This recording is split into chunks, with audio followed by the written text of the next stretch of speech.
Hello friends, welcome to my channel. So friend, आज हम इस वीडियो में डिस्कस करने वाले हैं BA first year English literature के फर्स्ट पेपर के बारे में, जो कि 2022 का है। एंड इसमें सेक्शन ए, जिसमें 10 क्वेश्चंस आए थे और आपको 7 ही क्वेश्चन करने थे।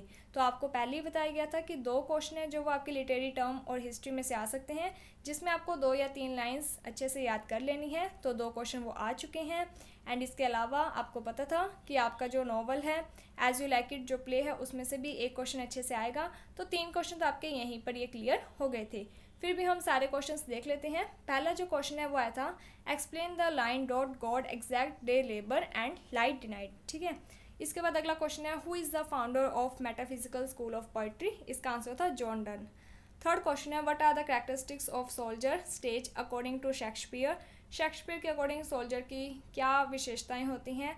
वही कि वो बहुत सारी कस्में लेता है, देश के लिए मर मिटने के लिए तैयार रहता है। अगला जो क्वेश्चन आया था वो था, what do you mean by romanticism. Fifth जो क्वेश्चन है वो आया था, why does the poet want to be a pagan in the poem the world is too much with us. Sixth question है, why does the principal upset over Vaskov demand for refund of fees. क्यों वो परेशान हो गए थे, क्योंकि उन्हें यह था कि अगर मैंने इसको फ़ीस दे दी, इसके बाद और पुराने जितने भी फॉर्मर स्टूडेंट्स हैं वो आएंगे और वो अपनी फ़ीस के लिए डिमांड करेंगे। अगला जो क्वेश्चन है उसमें था, how does kids define beauty in ode to beauty. And next question है, डिफाइन सोनेट विद 2 एग्जाम्पल्स।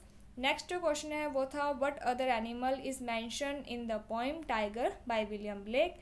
इसके बाद अगला क्वेश्चन है, why do Celia and Rosalind go to the forest. कि वो फॉरेस्ट क्यों गई थी, कि जो रोजालिंड होती है उसे महल से निकाल दिया जाता है, तो जो सीलिया होती है वो रोजालिंड की कज़न सिस्टर होती है।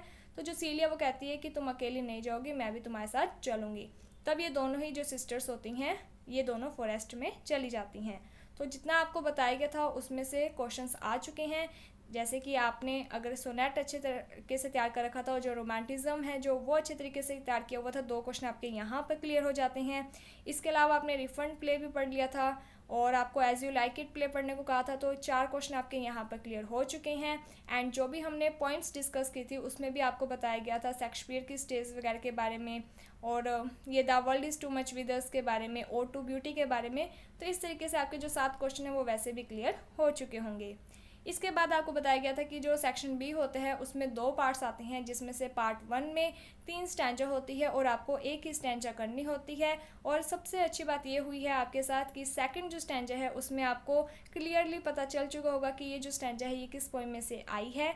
तो जो पहली लाइन ही है, the world is to much with अस, यही पोएम का नाम है। बस अब आपको पोइट का नाम थोड़ा सा याद करना था। इसके बाद सेकंड जो पार्ट है इसमें 4 क्वेश्चन आए थे, जिसमें से आपको एक ही क्वेश्चन करना था। जिसमें जो थर्ड क्वेश्चन है उसमें ये कहा गया है कि discuss the theme of the poem odd on solitude by Alexander pope. तो ये पोएम आपको करवाई गई है, आप चैनल पर देख सकते हो। एंड इसके साथ ही अगला जो क्वेश्चन है वो आया था, comment on the character of Lomov. And इसके बाद अगला जो क्वेश्चन है उसमें पूछा गया है, what which qualities of the village school master amaze the villagers. And इसके बारे में भी हमने डिस्कस किया हुआ है। और जो लिटरेरी टर्म्स है उसमें से आए थे, तो 6th में आपको ये दोनों ही लिटरेरी टर्म को एक्सप्लेन करना था। तो ये जो 4 क्वेश्चन है 3rd से लेकर 6th तक, इसमें से आपको एक ही क्वेश्चन का आंसर करना था। इसके बाद है सेक्शन सी। सेक्शन सी में टोटल 4 क्वेश्चन है। एंड इसके साथ ही जो 10th क्वेश्चन है उसमें भी आपको चॉइस दी गई है, तो यहाँ पर आपको एक ही क्वेश्चन करना था। अगर आपने 7th क्वेश्चन किया है तो उसमें कहा गया है कि क्रिटिकल एप्रिशिएशन लिखना है। कौन सी पोइम है, तो शी वर्क्स इन ब्यूटी।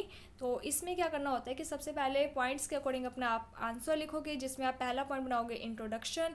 उसके बाद आप जो पॉइंट है वो लिखोगे subject matter of the poem. जो नेक्स्ट पॉइंट है वो आपका बनेगा writing style of the poem. लिखना कुछ भी नहीं, सेम वही चीज़ें होती है, पूरी समरी लिखनी होती है।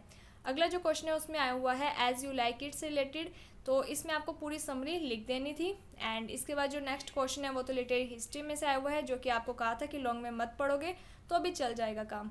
उसके बाद जो 10th क्वेश्चन है उसमें पूछा गया है, discuss the play refund as a satire upon the present education system. तो इसमें क्या करना था कि आप पूरी समरी लिख देते तो भी आपका आंसर है जो वो सही था। इसके अलावा जो 10th के और में दिया हुआ है ऑप्शन में, इसमें कहा गया है, bring out the humorous element in one act play the proposal and also throw light on the various theme of the play. Means की जो क्वेश्चन है वो थीम से रिलेटेड आया है, तब आपको क्या करना है, एक तो प्रपोजल प्ले की जो थीम है उसका नाम लिखना था, उसके बाद पूरा जो प्रपोजल प्ले है उसकी समरी लिख देनी थी। तो इस तरीके से आपका क्वेश्चन पेपर था। होपफुली आप सबका जो क्वेश्चन पेपर है, जो एग्ज़ाम है, वो अच्छा रहा होगा। क्वेश्चन पेपर को देखकर आपको अच्छी फीलिंग आई होगी। So thank you friends for watching my video. Thank you.